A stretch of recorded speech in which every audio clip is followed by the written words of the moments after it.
Agora eu só quero que os irmãos entendam, não existe super-homem no cristianismo. Todos são frágeis, fracos, pequeninos. Aquele que você imagina que é inabalável, ele chora feito criança, escondido dentro do quarto. Aquele que você acredita que é inabalável, as palavras duras, nossa, faz feito João Batista. Também é outro que sofre também. Homens como, né, apesar de que ele ensina muitas coisas distorcidas das Escrituras, é uma pena. Mas ele está enfrentando as trevas na política. Ele está colocando a vida dele em risco. A vida dos filhos dele em risco. A vida da esposa dele em risco. Não só ele, como Magno Malta, como Delano, como Janaína Pascoal, como Jair Bolsonaro, como o juiz Sérgio Moro, e tantos outros que resolveram dizer o seguinte: trevas não vão prevalecer no nosso país, na nossa nação. Eles sabem que a qualquer momento podem morrer, meus irmãos.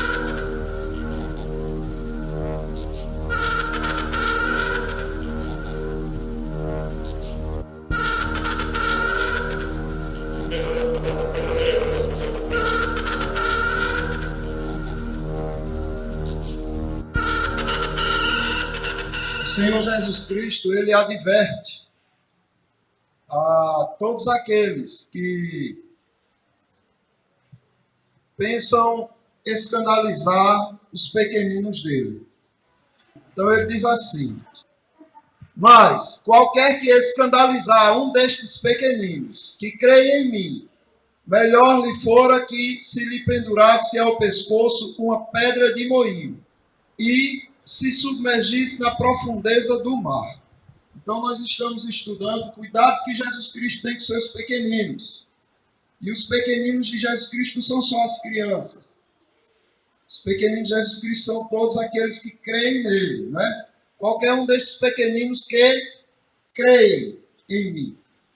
Então, eu queria ver com os irmãos algo bem diferente do que a gente já viu até agora. Por exemplo, quem é aquele crente que os irmãos acreditam que é o mais forte?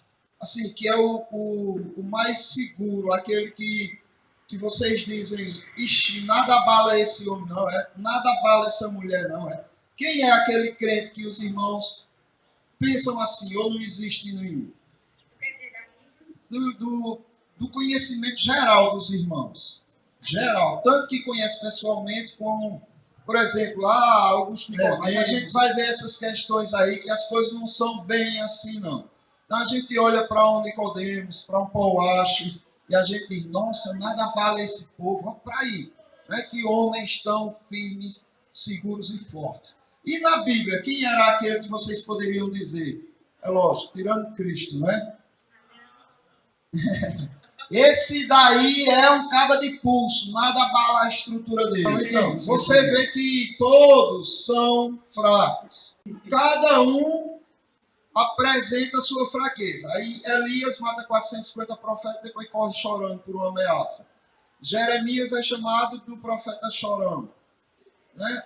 Você vê que os mais fortes se apresentam em algumas situações muito frágeis, muito pequenos, muito fracos. Deixa eu apresentar um bem forte aqui a vocês. Então, veja aí, João Batista. Tinha pulso firme ou não? Era um cara estruturado ou não? Fariseus, doutores da lei, um monte de gente importante indo lá se batizar com ele.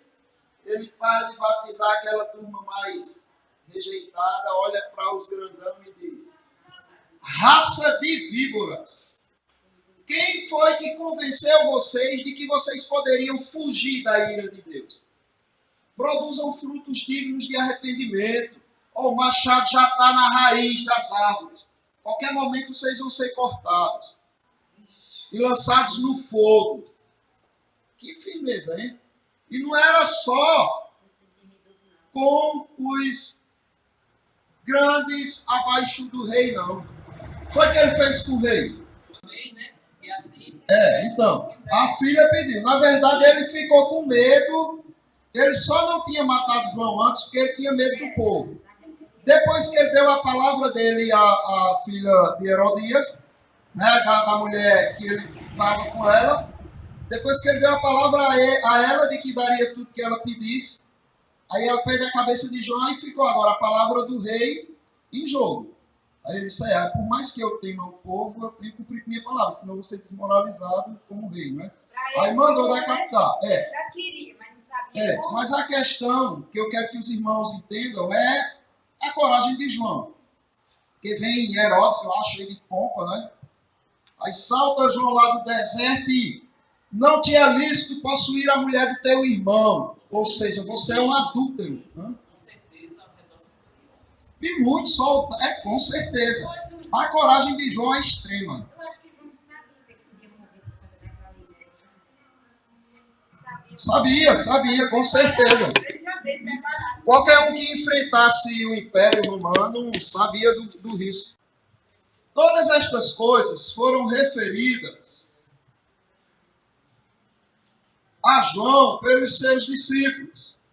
E João, chamando 2 deles, enviou-os ao Senhor para perguntar: És tu aquele que estava por vir, para vir? Ou havemos de esperar outro?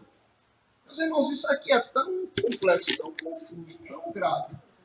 Por quê? João não já tinha visto Jesus Cristo. Jesus Cristo passou e ele disse para os discípulos: Eis ali o Cordeiro de Deus, que tira os pecados do mundo. João não batizou Jesus Cristo.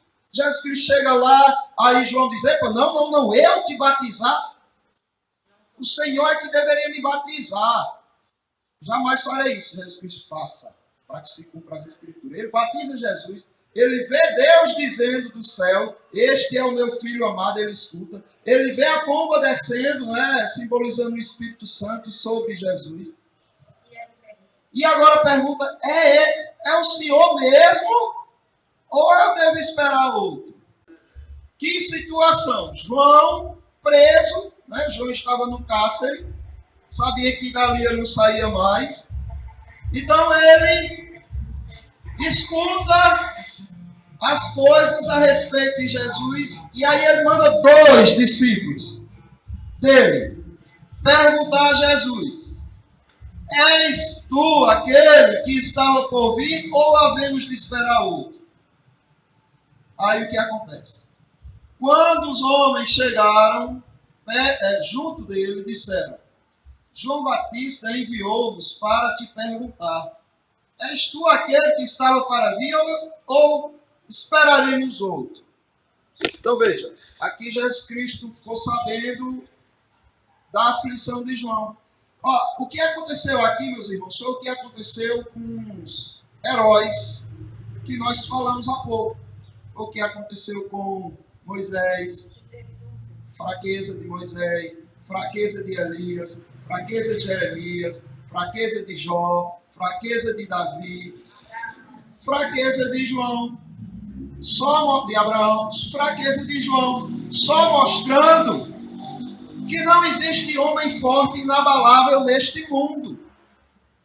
A angústia, o pavor, a insegurança, o abandono, a solidão de João fez com que ele duvidasse até daquilo tudo que ele viveu.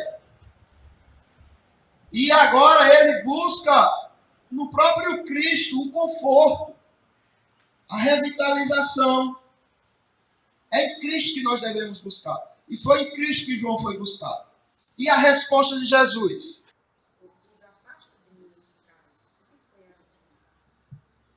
Então, a angústia de Jesus Cristo, porque o cálice que Jesus Cristo estava dizendo ali não era o sofrimento físico, era o sofrimento espiritual que ele ia passar.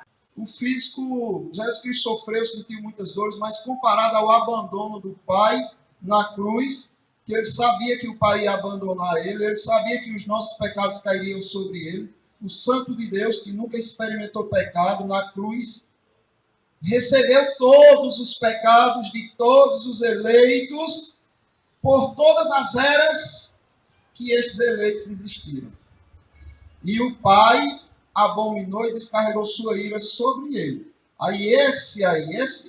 Essa relação com o Pai que ele nunca tinha quebrado ia ser quebrada por nossa causa. Era isso. Não tem outro jeito não, Pai. Se não tiver, eu aceito, porque eu quero a tua vontade. Mas se tiver, passe de mim. Você vê homens morrendo e firmes, né, louvando a Deus e sendo queimados vivos. Mas observe, aqui João sente o impacto e Jesus Cristo dá a resposta de conforto para ele. Na mesma hora, curou Jesus muitos de moléstias e flagelos e de espíritos malignos e deu vista a muitos cegos. Então Jesus lhes respondeu: ide e anunciai a João o que viste e ouvistes. Os cegos veem, os coxos andam, os leprosos são purificados, os surdos ouvem, os mortos são ressuscitados, e aos pobres anuncia-se-lhes o Evangelho. Então, observe o que Jesus Cristo fez. Mostrou que a profecia estava se cumprindo nele. Jesus Cristo levou para João as Escrituras. Mostrou para João as provas das Escrituras. Porque quando Cristo viesse, era isso que ia acontecer. Aí Jesus Cristo, na mesma hora, começa a fazer para provar a João que ele é o que realmente estava para vir. E, para encerrar, Jesus Cristo dá um alerta a João e a todos nós. E bem-aventurado é aquele que não achar em mim motivo de tropeço. João, não se escandalize em mim. Você será bem-aventurado na sua firmeza. Jesus Cristo restaura João. Certo? Mas o que eu quero trazer para os irmãos é o seguinte. Está vendo os pequeninos que a gente falou aqui? Está vendo? Mas a qualquer que escandalizar um destes pequeninos que crê em mim, melhor lhe fora que se lhe pendurasse ao pescoço uma pedra de moinho e se lhe submergisse na profundeza do mar. Herodes escandalizou um pequenino no Senhor, a João Batista. E essas pessoas que escandalizam os pequeninos do Senhor pagarão caro por isso. Agora eu só quero que os irmãos entendam, não existe super-homem no cristianismo. Todos são frágeis, fracos, pequeninos. Aquele que você imagina que é inabalável, ele chora feito criança, escondido dentro do quarto. Aquele que você acredita que é inabalável, as palavras duras, nossa, faz feito João Batista. Também é outro que sofre também. Homens como, né, apesar de que ele ensina muitas coisas distorcidas das Escrituras, é uma pena. Mas ele está enfrentando as trevas na política. Ele está colocando a vida dele em risco. A vida dos filhos dele em risco. A vida da esposa dele em risco. Não só ele, como Magno Malta, como Delano, como Janaína Pascoal, como Jair Bolsonaro, como o juiz Sérgio Moro e tantos outros que resolveram dizer o seguinte: trevas não vão prevalecer no nosso país, na nossa nação. Eles sabem que a qualquer momento podem morrer, meus irmãos. Mas eles são muito duros na palavra. No julgamento do juiz Sérgio Moro, lá, firme e forte, sem se intimidar com o teatro dos advogados de Lula lá. Nossa, que homem forte. Tiraram uma foto dele, assim, sem ele perceber, ele com a cabeça caída em cima dos livros, e a pessoa que observou colocou que ele passou algumas horas ali daquele jeito. Se estava dormindo, chorando, pensando, ou fraco, ninguém sabe, ou orando, ninguém sabe. Mas são pessoas frágeis, pessoas pequenas, pessoas fracas, que Deus está levantando, mas precisa de nossas orações, precisa do nosso apoio, precisa de nossa ajuda. Eu vou passar alguns vídeos aqui para os irmãos terem noção do que é que anda acontecendo no nosso país. E que essas pessoas que se aparentam fortes são os pequeninos que precisam de ajuda.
E, por último, agora deram uma facada para matar em Jair Bolsonaro.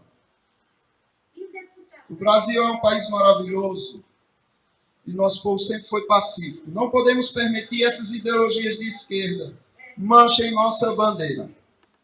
Certo? Vejam agora aqui, aquele que eles chamam de intolerante, que eles dizem que só tem ódio no coração.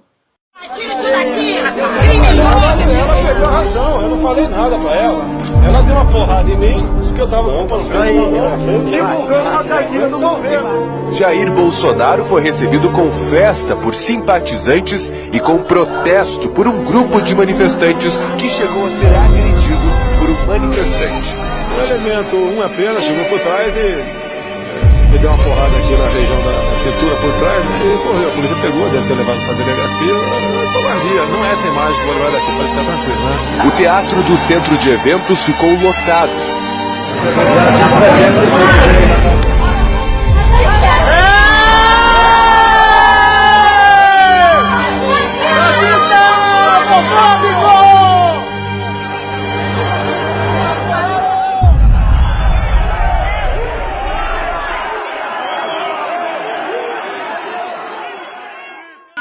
Escutem isso aqui, irmãos. Escutem isso aqui.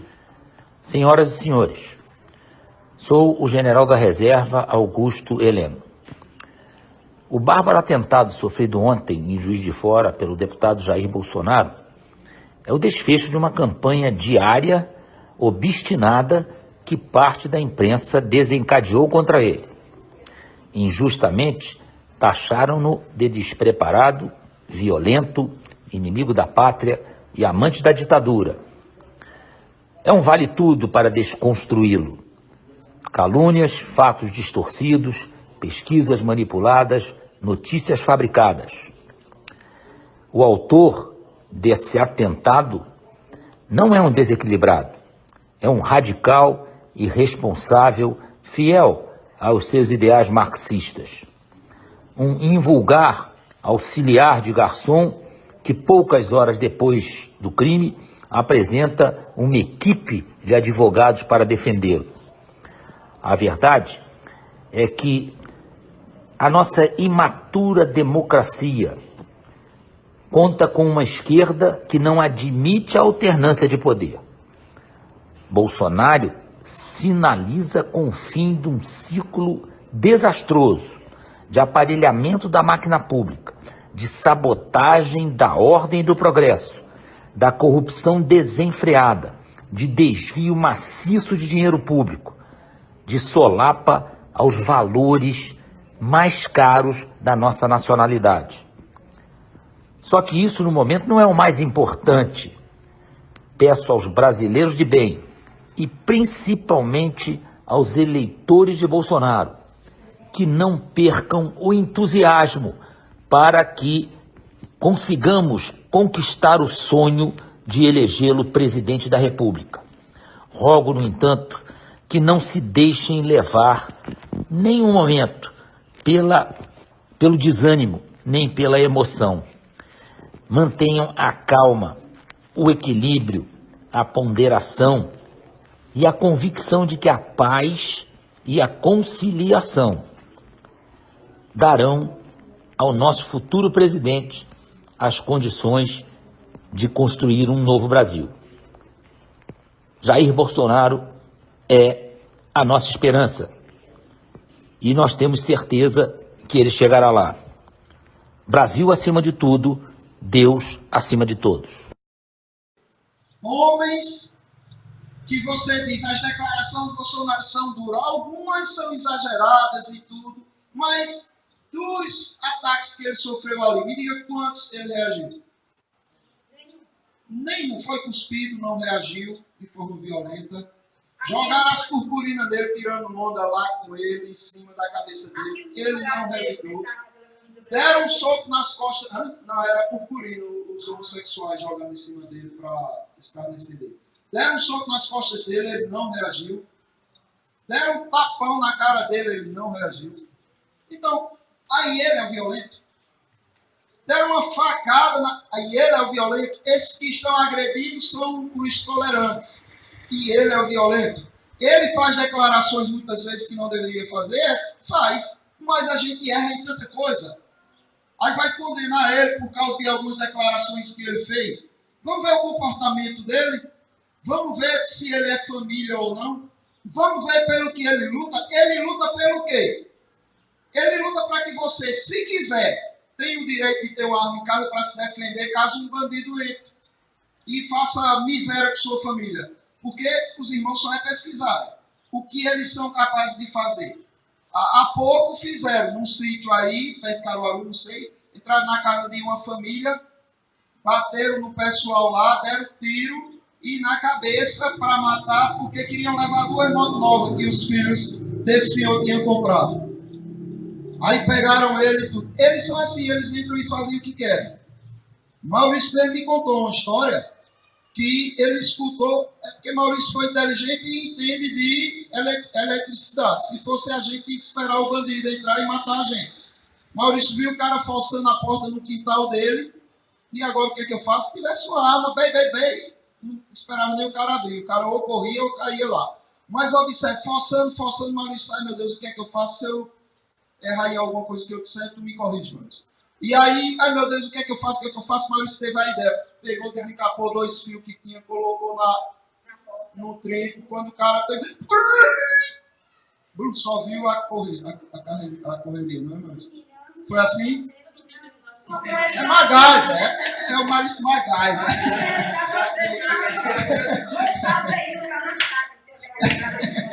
Não, mas observe, quantos não sofrem. Aquela deputada Maria do Rosário, o que foi que ela fez? O Champinha tinha matado um casal, o namorado e a namorada. Só que eles tinham entrado para mata, não sei, para acampar, e aí deram de cara com esses criminosos. O Champinha, menor de idade, mas um homem já, e a galera dele. E o que aconteceu? Pegaram esse camarada e ela, mataram o cara na frente dela. Imagine o terror que essa menina não passou antes de morrer. Mataram ele na frente dela. Depois passaram 5 dias revezando entre si, estuprando a menina. Depois dos 5 dias estuprando ela, degolaram ela. Aí Jair Bolsonaro estava revoltado lá na Câmara e querendo que fosse aprovada a lei para diminuição da maioridade penal. Maria do Rosário estava querendo que o criminoso lá fosse tratado como um menino que não sabia o que estava fazendo. O que aconteceu? Bolsonaro estava dando uma entrevista dizendo por que ele quer que diminua a pena. Ela sai de lá de trás, entra na entrevista dele e diz: você é um estuprador. Aí ele vai e diz: mas eu jamais estuprarei você. Porque você não merece. Aí foi processado, né, o STF foi julgá-lo e luta e não sei o que e tal. Mas isso é uma das calúnias que ele sofre. Uma. Outra coisa é isso. Ele é contra as mulheres. Mentira. Veja, coloca assim. Ou no Google ou no YouTube. Mulheres que apoiam o Bolsonaro. Você vai ver a tua. Por quê? Porque elas sabem que isso é mentira. O que ele quer é que pessoas competentes ganhem mais e os que não forem ganhem menos. É o justo. Se a mulher for mais competente do que o homem, ele diz, se a mulher for mais competente do que o homem, ela tem que ganhar até mais do que o homem competente. Por quê? Porque além dela trabalhar no comércio ou no lugar que ela está, ela ainda trabalha em casa. Mas o povo não apresenta isso, apresenta mentiras. Veja bem, a gente pensa que isso está acontecendo de hoje, né? Não é. Porque o regime militar, a ditadura. Veja o que aconteceu nesta época. O comunismo estava com força total. Em Cuba, né, dominando Cuba. Nos Estados Unidos, estava querendo se infiltrar nos Estados Unidos o comunismo, que é ateu. Né? O comunismo ele prega o ateísmo, ele prega a destruição do cristianismo, ele prega a destruição da família, certo? Porque ele quer ter a autoridade máxima. Como na família o marido, o pai e a mãe são autoridades, eles não aceitam isso. Aí eles querem destituir essa ideia. Porque eles querem ser a única autoridade. No comunismo é assim. E eles tentaram invadir o Brasil. E aí o que foi que aconteceu? Quando o presidente percebeu que não ia conseguir, chamou o exército. E o exército resolveu reagir. O que foi que eles fizeram? Eles começaram a fazer atentados no Brasil. Quem ficou fazendo atentados no Brasil? Eu vou mostrar para vocês. Esses que estão hoje no poder. Os mesmos comunistas que estavam tentando tomar o Brasil à força para fazer do Brasil uma Venezuela, uma Cuba, uma ditadura comunista. Esses daí, quando o exército entregou o poder, eles assumiram o governo. Todos eles. Não teve já vários presidentes da entrega do exército do poder aos... não teve vários presidentes. Todos eles são comunistas. A ideia, tem um vídeo aqui, é porque como está em inglês e é em legenda, eu não vou ter como mostrar, mas eu vou postar no YouTube, os irmãos vejam direitinho. Um destes dizendo o seguinte, olha, eu fui ao Brasil na época lá e conheci os dois lados comunistas no Brasil. Aqueles que ficavam revezando, porque a ideia foi o seguinte, olha, vamos assumir o poder. Um de nós vai, porque aqui só está quem é de esquerda, quem é comunista, para concorrer. Um de nós vai ganhar, então a gente vai fazer o seguinte, eu vou ser a oposição de vocês e vocês vão ser minha oposição. Dessa forma, a gente se mantém no poder a vida toda. Né? E enganaram a gente durante esse tempo todo. Vão estar eles no poder. E a gente se vindo de palhaço. E aí fizeram isso até agora. Mas Deus está mostrando para a gente. Né? Deus usou a imprensa lá para mostrar ao mundo que a Igreja Católica estava destruindo o povo. Usou a imprensa. Né? Porque Lutero lá botou até em latim. Lutero não pretendia espalhar para ninguém. O Lutero botou lá na porta do castelo o que era comum deles. Você tem um debate a discorrer com os clérigos lá, tem. Então, coloca aqui na porta, que os clérigos vão olhar e marcam uma data para você fazer o seu debate. Aí Lutero fez as 95 teses e pregou lá. Escreveu em latim, que era para o povo não entender, que era o comum, porque o povo não precisava ficar sabendo da bagaceira. E aí, um jornalista, foi quando Deus criou a imprensa, um jornalista vai lá, lê aquilo, que entendia latim, arranca, coloca na imprensa e espalha milhares de textos daquele. Depois cola lá de novo e espalha pelo povo.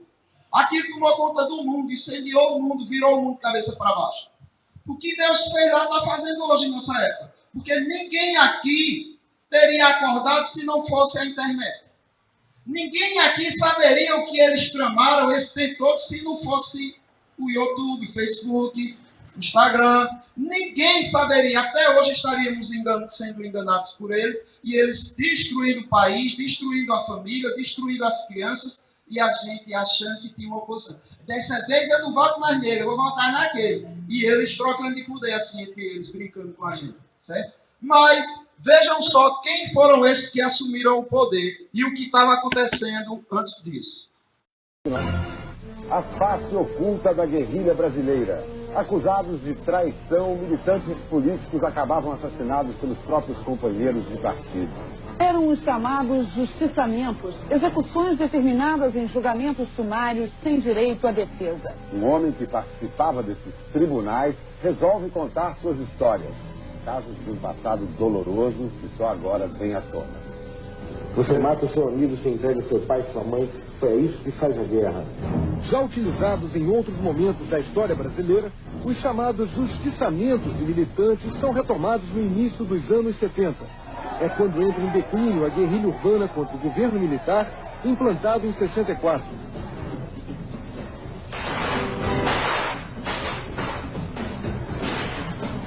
O assassinato do ex-militante comunista Salatiel Teixeira Rolim, o chinês, Foi provavelmente a última ação de justiçamento promovida por grupos guerrilheiros que atuaram no Brasil nas décadas de 60 e 70. Acusado de desviar dinheiro do Partido Comunista Brasileiro Revolucionário e de delatar companheiros, Salatiel foi julgado e condenado por um tribunal revolucionário. A sentença foi cumprida na manhã do dia 22 de julho de 1973. A repressão baseada na tortura prende e mata os principais líderes guerrilheiros. O medo das delações aumenta nas organizações clandestinas. Um dos primeiros a ser justiçado é Carlos Alberto Maciel Cardoso, o Juca. O acervo da repressão, que está no Arquivo Público do Rio de Janeiro, revela que Cardoso foi preso em 71 e fugiu no dia seguinte. A pessoa chegou a reconhecer que tinha sido presa e tinha feito um acordo com a repressão de voltar para entregar a organização. Então a organização justiçou ele. No dia 13 de novembro, 4 dias depois da prisão, Cardoso foi morto num subúrbio do Rio. Terroristas que pretendiam promover uma revolução socialista no Brasil nos moldes do regime implantado em Cuba. Esses grupos eram formados por pessoas que hoje fazem parte da política nacional. Entre eles, Dilma Vana Rousseff, integrante das organizações guerrilheiras Polop, Colina e VAR Palmares. Julho de 1968, Major Edward é assassinado com 10 tiros pelo Comando de Libertação Nacional após ser confundido com o captor de Che Guevara. Julho de 1968, Dilma Rousseff era uma das líderes mais ativas do Comando de Libertação Nacional. Qual o grau de envolvimento de Dilma nesse crime? A imprensa buscou obter essa informação, mas por determinação do Superior Tribunal Militar, o processo de Dilma, que antes era público, foi separado dos demais e trancado num cofre. Agora, véspera da eleição, o Brasil tem o direito de saber qual a participação de Dilma nesse e nos demais crimes de roubo, sequestro e assassinato. Não é possível que os brasileiros votem sem saber toda a verdade. São Paulo, terça-feira, 26 de junho de 1968. Um grupo de terroristas explode uma caminhoneta no QG do Exército em São Paulo. O bando utilizou 3 veículos, a caminhoneta e mais 2 Fuscas. Dilma Rousseff foi a mentora do ataque e ficou dentro do segundo Fusca, não saiu. No ataque morreu o jovem Mário Cosel Filho. O atentado deixou diversos feridos e causou muito terror na cidade de São Paulo e no Brasil. O grupo de Dilma Rousseff queria derrubar o governo militar para implantar a ditadura dos marginais. E julgava que era preciso sair cometendo atos de terrorismo pelo país. Assaltou, roubou, sequestrou, matou. Cometeram toda a espécie de crime que você possa imaginar. Meu treinamento foi na Floresta da Tijuca. O João Lopes Salgado, que é ex-militar, treinou todo mundo. Pegou umas balas de INA, era a metralhadora que a gente usava, do Exército. A gente roubava nas guaritas, aqui no Leblon, entendeu? Bom, nós temos que fazer uma ação de propaganda armada que mobilize o povo, mostrar que é viável tomar em armas, desmoralizar um governo, era o triunvirato. Acabado o tratamento, fui para Cuba. Não sei quanto tempo. Fiquei o treinamento todo e fiquei esperando lá o passaporte falso da organização para poder sair de Cuba. Aí acabou chegando o passaporte falso em Praga. Eu fui para Praga, troquei o passaporte cubano e peguei o brasileiro falso. Meus amigos eram todos comunistas, né? A gente botava para quebrar o movimento social de tomada do poder, é isso que nós queríamos, e transformação daquilo em socialismo. E que nós não éramos exatamente contra a ditadura, nós éramos contra a ditadura militar burguesa, mas nós éramos a favor da ditadura do proletariado. Isso ninguém diz, mas tem que dizer, faz parte da nossa história. Nós éramos bem esquerdistas dentro da organização, nós éramos bem esquerdistas.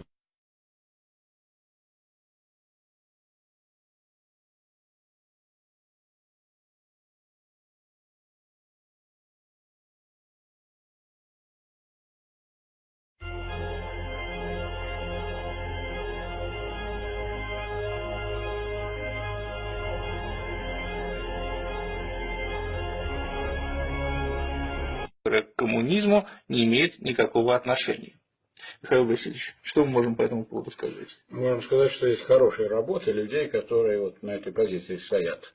Хорошие. Вот я, например, привел бы книгу Бушкова «Красный монарх и ледяной трон». Вот один том «Красный монарх».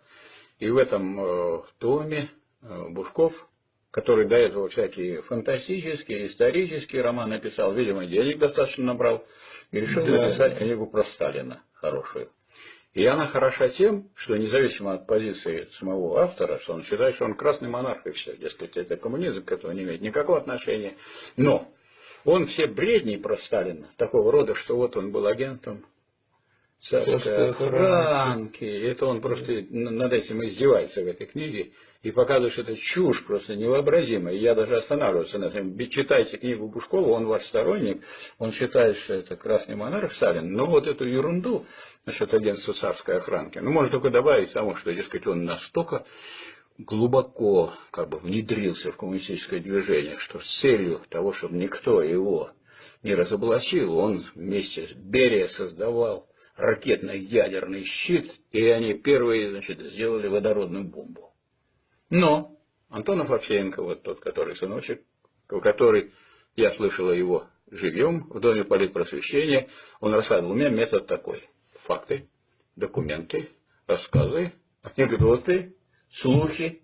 И вот он из этой каши вытаскивал всякую чушь, вот это вот насчет того, что Сталин агент царской охранки. Вот это все Бушков, так сказать, просто, ну, растоптал просто эту глупость в своей этой книге. Второе, для того, чтобы это было все очень аргументировано, он, тот материал, который является редким, вот эти процессы 30-х годов, которые пытаются представить как нарушение законности, он их распечатал в своей книге, за что ему большое спасибо должны дать историки, независимо от того, согласны они с ним, не согласны. Большое спасибо, потому что это надо было где-то доставать, это надо было где-то искать, а тут вы открываете Бушкова, там все это есть. А во втором томе «Ледяной трон», там, значит, Берия о парторганизациях на Кавказе. Хорошая историческая работа. То есть, вот такую работу проделал Бушков, я еще раз повторяю, очень ценную. Другое дело, что, ну, вот он там не злобно выступает за то, что это, так сказать, Сталин не коммунист. Но это, я думаю, ну, легко с этим поспорить, потому что, ну, во-первых, Сталин начинал свое дело с рабочего движения, да, с самых молодых ногтей. Во-вторых, известно, что первый коллективный договор был составлен на бакинских промыслах и организовал за стачку на бакинских промыслах товарищ Сталин. То есть занимался тем, чем занимался в свое время Ленин. Ленин, потому что начал с создания Союза борьбы за освобождение рабочего класса. Правда, это всем известно. И по этому делу Союза борьбы за освобождение рабочего класса Ленина засадили сначала в тюрьму, вот это сейчас на Шпалерной, бывшая, так сказать, тюрьма, с высоким так очень забором. Год он там просидел, делал там зарядку, чтобы так быть в хорошем самочувствии, а потом его отправили в ссылку. Ну, как известно, Сталин превзошел Ленина по части отсидки и ссылок многократных. Так что, если с этой стороны брать, точно ученик. Точно учился тоже не бояться ни тюрем, ни ссылок. И значительная часть его жизни так и прошла. То есть, эти люди занимали определенную позицию. Ну и вот, значит, по вопросу, который вы задали, по вопросу о мировой революции, я думаю, что это вопрос не отношений Ленина и Сталина, это вопрос отношений Ленина и Маркса с Энгельсом. Ну вот, есть, как известно, такая работа, которую Маркс и Энгельс предоставили грызущие критики мышей. Что есть хорошие работы людей, которые вот на этой позиции стоят. Хорошие. Вот я, например, привел бы книгу Бушкова «Красный монарх и ледяной трон». Вот один том «Красный монарх». И в этом томе Бушков, который до этого всякие фантастические, исторические романы писал, видимо, денег достаточно набрал, и решил написать книгу про Сталина хорошую. И она хороша тем, что независимо от позиции самого автора, что он считает, что он красный монарх и все, дескать, это коммунизм, к этому не имеет никакого отношения. Но он все бредни про Сталина, такого рода, что вот он был агентом. Мы их не любим, мы не большевики.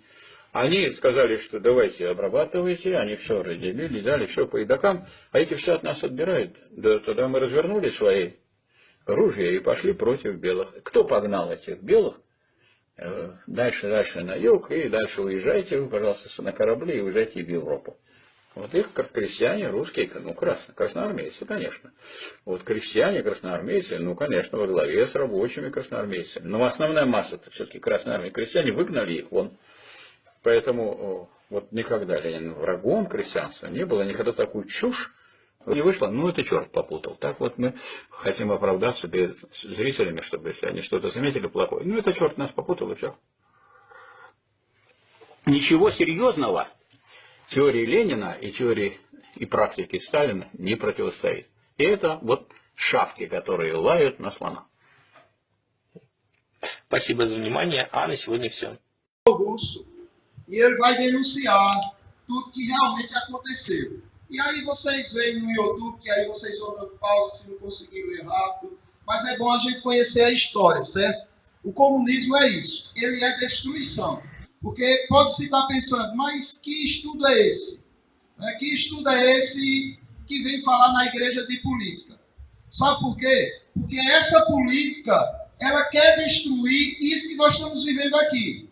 A política atual quer destruir essas nossas reuniões, esses nossos encontros. A prova disso é a declaração desse sujeito aqui, presenciável. O que a gente tem que fazer, é o que João fez. Denunciar o governo, quando o governo for corrupto, adúltero, fazer o que João fez. É o que nós estamos tentando fazer. Ah, vão ser presos, vão ser perseguidos, que venha. Ah, vocês são fortes, somos fracos, mas confiamos no nosso Senhor. É isso. Ciro Gomes é quem vai explicar para a gente por que a gente está falando disso. Escutem aí. O senhor quer estatização das empresas? Não quero estatização, eu quero controle social. E o fim da ilusão moralista católica. O fim da ilusão. A humanidade precisa de controle. Não adianta alguém imaginar que o anjo vingador vai descer do céu, estalar o chicote e resolver o problema nacional. Vocês entenderam o que ele disse aí? Veja bem, perguntaram para ele, o senhor vai cobrar imposto das igrejas? Ele disse, não vou cobrar imposto não, eu vou fazer um controle social. Um controle socialista da igreja, sabe qual é? Fechar as portas dela. A não ser que ela fale a favor desses ditadores. E quando apoiar eles, aí eles deixam. Mas esse controle social cuidado com o que você vai falar aqui, ó. A gente vai permitir isso, a gente vai aceitar, a gente não vai denunciar, a gente não vai ver o que é que eles estão fazendo. Depois ele disse o seguinte, eu quero acabar com essa ideia ilusória de moral católica. O que é que isso significa? Moral cristã. Os católicos se denominam cristãos, e a moral que eles, pelo menos, pregam, não fazem, mas pregam, a moral é bíblica, certo? Não, os 10 mandamentos, certo? Não matarás, não furtarás, não adulterarás. É isso, a moral católica pregada é essa. Ele quis acabar com essa moral cristã. Ou seja, você não vai poder mais dizer aqui que pedófilo é criminoso, porque isso faz parte da moral cristã. Você não vai poder mais dizer que homossexualismo é pecado, porque isso faz parte da moral cristã e ele vai acabar. Tudo que a Bíblia condena, você não pode mais pregar. Aí eu pergunto a você, é importante ou não a gente falar disso? E outra coisa, ele diz, não adianta a gente imaginar que vem um anjo vingador com chicote, resolver tudo na base do chicote. Quem é esse anjo vingador que ele falou ali? Ele escarneceu de Cristo aí, certo? O que vocês vão ouvir aqui, viu? Presta atenção. Preste bem atenção, porque esse é o último vídeo. Eu quero falar a respeito de uma blasfêmia. Eu vou mostrar para vocês agora um vídeo da reunião de um congresso do Partido Comunista da Venezuela. Você vai ver agora a blasfêmia. eles rezam o Pai Nosso, só que no lugar de Deus Pai, eles colocam Hugo Chávez. Hugo Chávez agora tornou-se Deus na Venezuela. Pastores, líderes, será que amanhã nós vamos ver essa reza colocando Lula ou a Dilma no lugar de Deus? Parece absurdo, mas nós estamos caminhando para isso. Se a igreja não acordar, isso vai acontecer. Vamos buscar a Deus, clamar a Deus por um avivamento, antes que seja tarde demais. Eu quero pedir a você que depois que você vir o vídeo, compartilhe, envie para quantos você puder enviar. Participe, para que Jesus, nosso Senhor, seja Deus no Palácio do Planalto, no Congresso Nacional e no Supremo Tribunal. Que o Senhor o abençoe. Veja o vídeo e, por favor, compartilhe. Ahora, señores de la mesa, voy a invitar para terminar a tres compatriotas. Me voy a salir el libreto a tres compatriotas. A María Estrella Uribe, de Táchira, a Carmen Elena Benítez, de Trujillo, y a Raúl Darío Martínez, de Mérida, para que cada quien aquí nos dé su copla.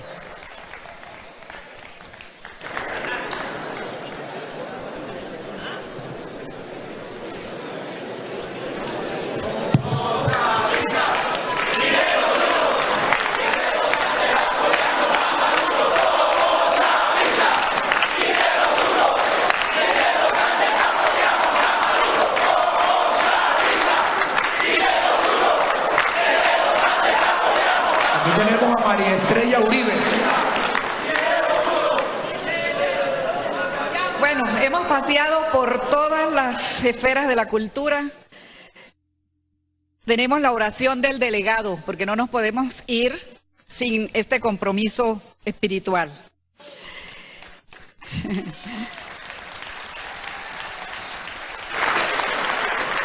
Oración del delegado.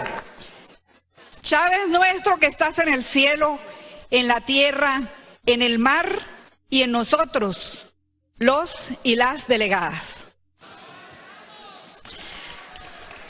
Santificado sea tu nombre, venga a nosotros tu legado para llevarlo a los pueblos de aquí y de allá. Allá están los camaradas internacionales. Danos hoy tu luz para que nos guíe cada día, no nos dejes caer en la tentación del capitalismo. Más líbranos de la maldad de la oligarquía, como el delito del contrabando. Porque de nosotros y nosotras es la patria, la paz y la vida. Por los siglos de los siglos. Amén. ¡Viva Chávez!